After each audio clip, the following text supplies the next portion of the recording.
testing it on okay. So hopefully we are live on a few different locations. This is our first time testing out some things. So either we're live or we're going to have a conversation with just the two of us, and that's fantastic.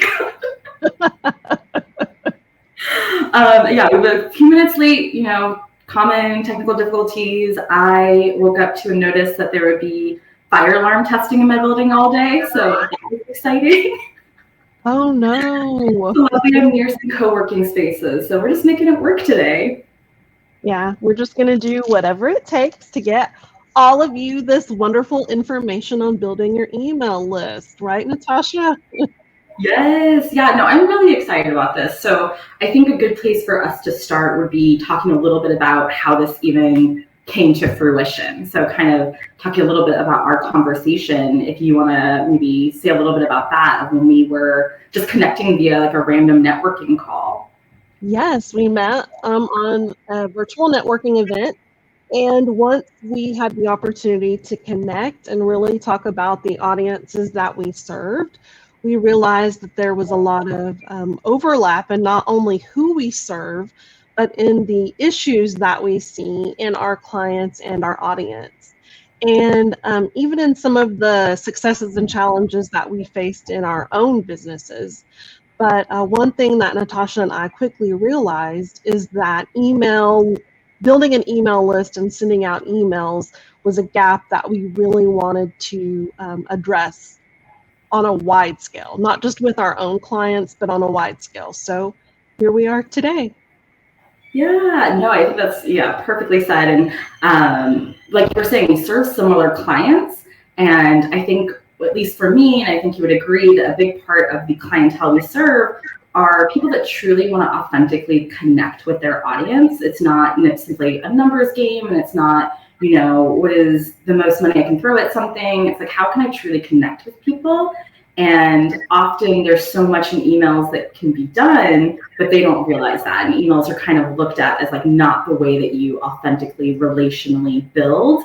And I feel like both of us kind of had that aha moment as we were talking to each other of like, oh yeah, we have to like constantly try to get our clients to understand that, but then they're really hesitant, and that's, understandably so, but we want them to see the value. So one thing that just popped into my head that I remember about some of our conversations, because you and I were connecting to really build a relationship with each other. We weren't necessarily connecting to do this collaboration or anything like that. We were connecting to get to know each other. And I remember talking to you about some of the successes and challenges I've had with my email list with my craft business. And some of the things that I've noticed versus some of the things that I've heard clients say, which is, they don't really even know how to build an email list, even though they're going through all of the steps of having events, hosting events, meeting people, but they're not sure of how to take that first step. So I'm a nerd. I'm a business nerd. I say that all of the time when I meet people. I'm a nerd in general.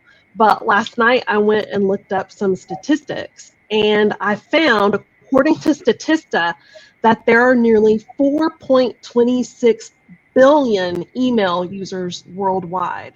And when you think of the potential that creating an email list can have for your business to help it scale, when you look at that large potential audience that you have for sending emails, like really creating an email list is something that you should certainly look at if you haven't already created one. And Statista also estimates that by 2025, there will be 4.6 billion email users. And they also say that over 333 billion emails are sent and received each day. 333 billion emails. So if you aren't one of those 333 billion emails that are going out, like today is the day that you need to start strategizing on creating an email list. Yeah, and I think, I love the emphasis on the B, the billion, because it's like billion. And I think when I tell people those numbers, often what I hear is this idea of like, oh, well, that's why, emails are getting lost, or the open rates are low. So no one's actually reading these billions of emails. And I'm really excited because I think this is something we'll get into on one of the next conversations in terms of making sure, things that you can do to increase your chances of getting those emails opened.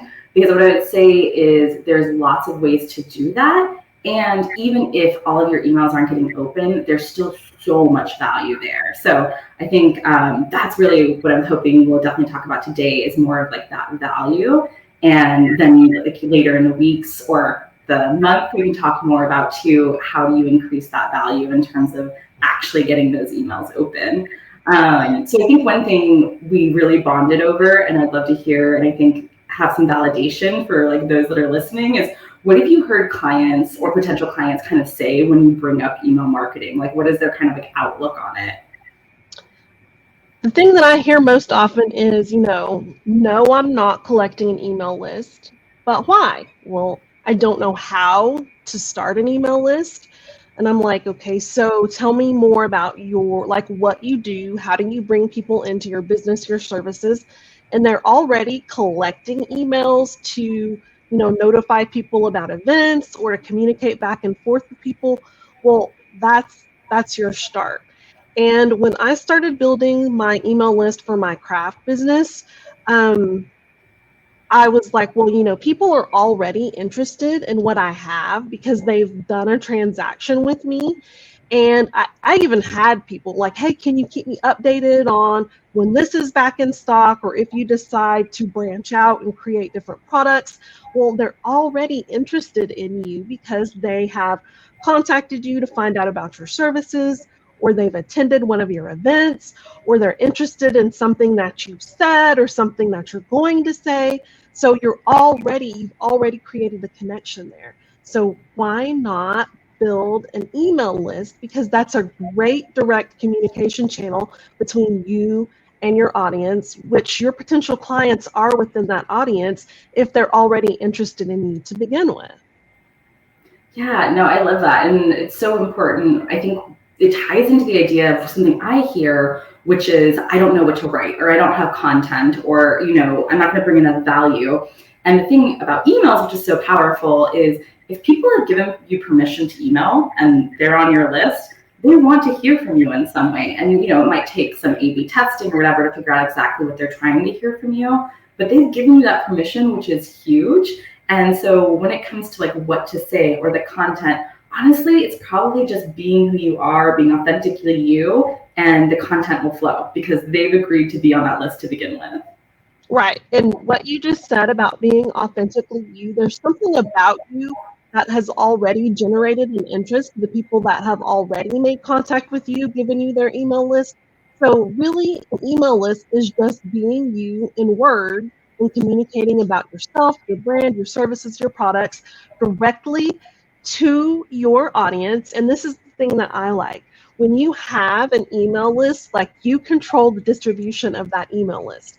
You don't have to try to figure out the algorithm. You don't have to get in and warm up the algorithm before you send out your email. Like, as soon as you hit send, that message is there for your audience, or whenever they get ready to read it, whenever they get ready to go through their emails. And I am definitely tied to my phone more than I would like to be, but I scroll through emails several times a day. So when you have an email list and you send out that communication, that's there for your audience. You don't have to worry about someone that has more viewers than you, or about someone who does more lives than you.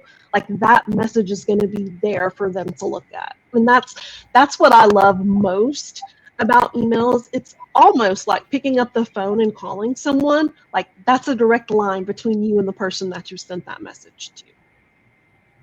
Yes, no, I love that. And I think you brought up such a good point, which is the algorithm. So I think in terms of, if we're going to talk about the value of email, we have to get into the algorithm in so many ways. And a big one, it's so interesting. So I've been doing emails for years. And obviously there's email gurus out there, and we can get into that in a second in terms of what the kind of school of thought has been for years.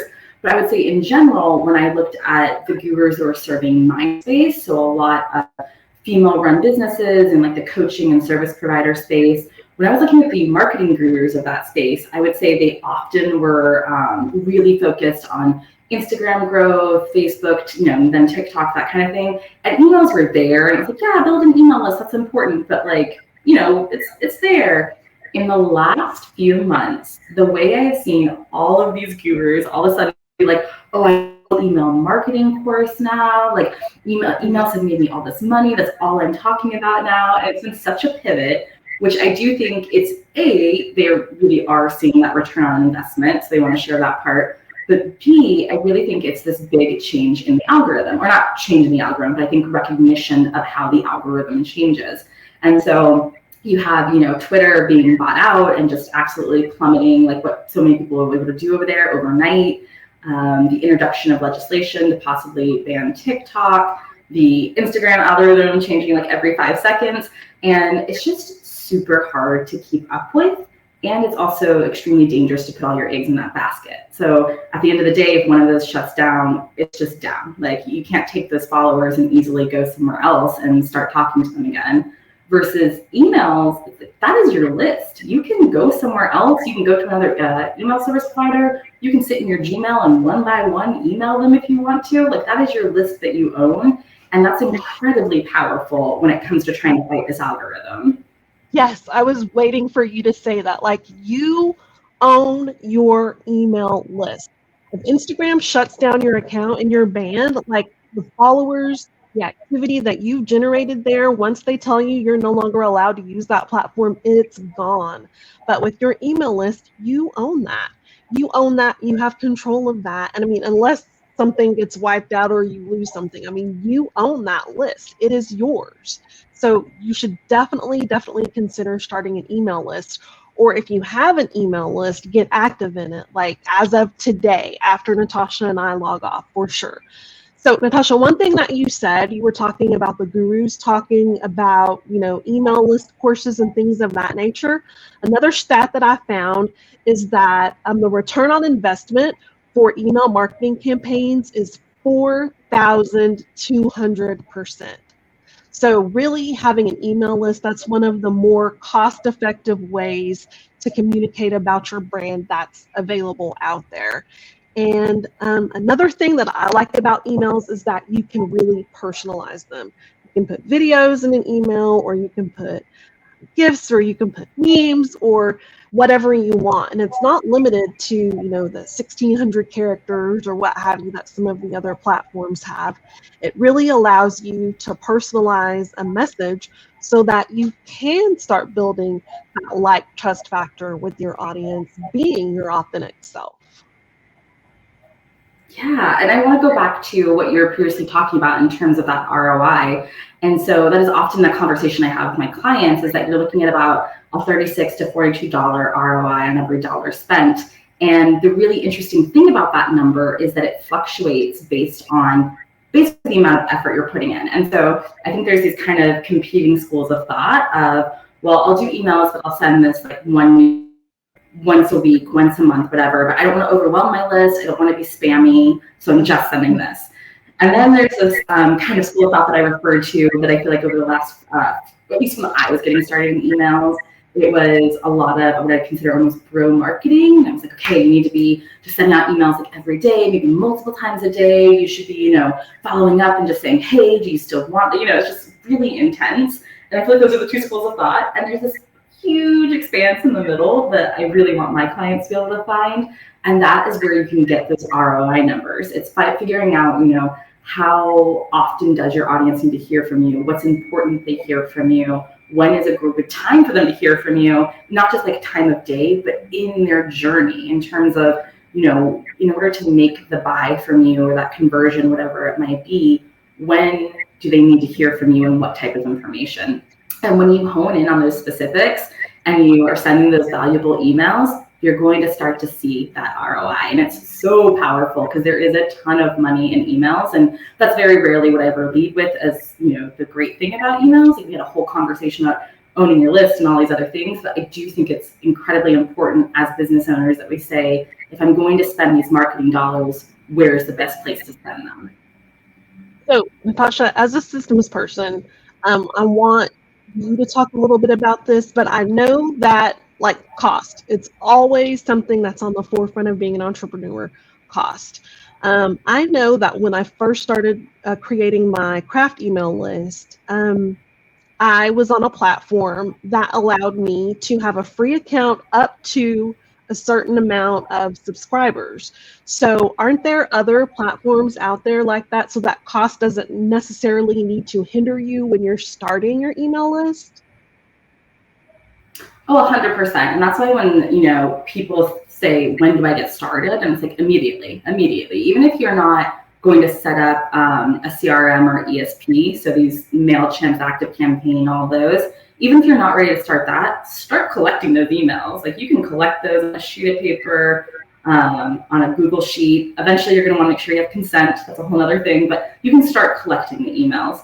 But then in terms of that cost, when you are ready and looking at the software, there are a lot of great free options. So definitely getting started. Something I always say, and I think we all know in life, is you get what you pay for. So if I am kind of advising a client on where to start, I do try to do a perspective of at least 6 months, if not maybe a year into the future. And this isn't to say you need to know every email you're going to want to send and everything you're doing in the business. But if you know for sure in 6 months you're launching a course, then it's like, let's go ahead and take that into consideration and make sure this piece of software is going to work for that course. Because you don't want to get set up on something free, do all this work, then go start the course, realize nothing integrates well, and then have to migrate all of that, because that's a huge cost. So I will tell clients if there's something very specific like that they know is coming up, to consider that and pay for it if they need to pay for it. But if you're like, well, in a year I might start a course, just worry about what you're doing today, what things you need solved, and there's probably a free option out there that you can get started.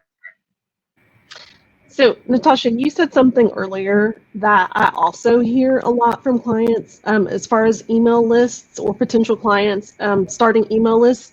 I don't want to be spammy and I don't want to be too salesy. So I always say I don't want to be spammy, then don't be. Then don't be. And I don't want to be too salesy. Well, as entrepreneurs, business owners, we need to generate income. Like we're in this business to bring money in so that we can keep our business going and pay bills and all of things like that. So we really need to lose that mindset of I don't want to be salesy, because you want to make sales. And if you don't want to be spammy, then don't be. Another thing that you mentioned I wanted to address is like how often to send emails. That can certainly be something that can become overwhelming. So I always say that when you first start your email list and start sending out emails, you don't have to necessarily do it every day or every 12 hours or what have you. Do what's comfortable, but be consistent. You want to start, that's part of the whole trust factor. You want to be consistent. You want to show up in your emails because you want to start building that trust factor, and just dropping in every once in a while, you're not building confidence with your audience. You want to be consistent when you do send your emails. Yeah, 100%. And I think kind of something you touched on when we're talking about software and going back to the idea of like, what are these benefits of emails? I think we get really focused on the idea of like, well, you can only use emails to sell. And that's definitely a huge component of it. And you should be selling via emails, but there's so much more to do with it. So I definitely think one of the biggest things that often blows my clients away is when I show them what you can do with the automation of the systems. And that does, include emails, but it might also attach to other systems you're using, your calendar booking, your invoicing, whatever it might be. And the amount of time and money that can be saved. And, I specialize, and I think you do as well, with solopreneurs and small teams. And often they're like, okay, do I have to hire another person? Or like, do I have to, work twice as much as I'm working? And so much could actually be solved with automation. And so a huge part of emails is figuring out what does that look like for your business and having pieces automated. And part of that could definitely be like your actual sales systems, if you have a sales team or whatever. But one thing I like to up is when I first started in this field, I want to say the adage was somewhere like, oh, people need about 7 touch points before they usually will make some type of conversion, whether it be booking a call or actually buying, depending on what the product is. I want to say recently I heard that was up to 21. So wild. And so when you think think about 21 touch points, and this is not and should not ever be all email, obviously. So you're talking about social media, maybe a phone call, a text message, an email, whatever it might be. When you start thinking about getting up to 21, that can't possibly be something you're doing manually for every person. And so it's like emails are such an amazing way to, again, when you get to know your audience, you're bringing in the right people, you find the right messaging at the right time and you automate it. And it's incredible. So when I found out, Natasha, that you were an automations expert, I knew then and there that I wanted to be your business bestie. Because like automations do save so much time and they make everything just so much more seamless. So yes, definitely. In the later parts of the series, I would love for you to be able to talk more about automations and things of that nature for emails, because that's also something that I've seen as a gap in businesses that I've worked with, not knowing how to set up automations, not knowing that automations exist, and not really knowing how to formulate those automations. So let's put a bookmark on that for some of our later conversations. Yeah, no, I'm definitely excited about that. And so I think, we're kind of in our last few minutes here, and so we've talked about some really great pieces of email in terms of that ROI, which is gigantic and huge. So right there, businesses, if you're listening and you're not doing emails, please just get started for that ROI purely.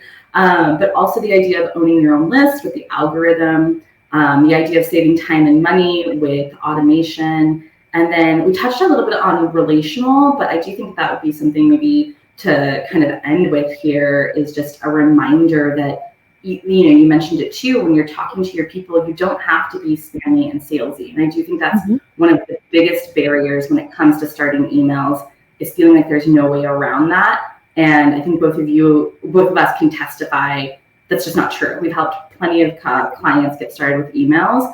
And one, that I like to use as an example is one of my clients is a chiropractor, and she has a tiny email list, which is totally fine. I love a good tiny email list. Never be ashamed of that. But she has a tiny email list of people that love her. Like, these are her patients or like people that she's met in the area. She's local, obviously.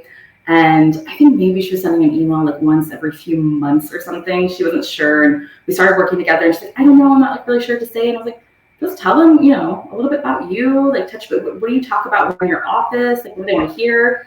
And so she just wrote this great email, and she got so many replies, and people were like, oh, it's so good to hear from you. You know what? Like, I want to book an appointment. I haven't seen you. And people were just so excited to hear from her. And that just made her feel really good. And it was like, yeah, you didn't write a whole email that was like, come see me. This is like, now you book an appointment. It was just her kind of giving an update on her, and people love that, and they have that relationship with her. So yes, you want to deliver value when you're sending out emails to your list, and not always like buy for me, purchase for me. That's not necessarily value. And you will, if you continue to send emails of that nature, you will notice your subscriber list start to decline, because you want to make sure that you're delivering value to your subscribers. So understanding what your audience needs and what they're looking for from you is the first way that you can begin providing value. And again, I will say they're already interested in you. They've already given you their email. So they're interested in you as a person, your services, your products. So, and that also helps to build that like trust relationship when you do tell them more about yourself. When I started my craft list and people responded back, and I saw like my open rate jump, I was so excited. But my husband was like, well, they're already interested in you. They bought something from you. So of course they're gonna open your emails. And the replies that I get back from people, even my business email list that tell me, thanks for the tips, or I've integrated this process and this is how it's gone, it does feel really good. So if they've given you their email list, use that and start sending value to them, for sure. Yeah, no, I love that. That's such a good point too, because I think that's at least common for me, where you said like they bought from you. Of course they want to hear from you. And in my mind, it's like, I don't know, maybe they hated it. It's like, has anyone ever told me they hated my service? No, instead it's the exact opposite. But I still have that fear in my head that like, no one wants to hear from you. That's what's going to happen. It's just like, there's no examples of that playing out. So why do I believe that? Right. So the last thing that I'll say for today, other than thank you so much for tuning in, is that you do want to ensure that you're striking the right balance when you're sending out your emails between staying in touch and overwhelming your subscribers. Do remember, because they have given you their email address, remember to respect their time and their inbox space. Because as I said earlier, there's billions of emails being sent out today. So just make sure that you respect their time and their inbox space when you're sending out your email. Yeah, no, I love that. No, I think this is a really good conversation. And so hopefully for those listening, I mean, we've talked about the idea of there's really no reason not to be doing emails, between building that audience, relationship building, making processes easier in your business, saving money, making money. There's a million reasons why you should be using emails. And so hopefully we've established that. And then what we're going to do next week is talk more about how do you get started then? Like at this point, if you're like, yep, we're on board, ready to go, how do we get started? And then the following week, we're actually going to talk about pitfalls and traps as well, because I think what we've often seen is we can get people to this next step of getting started.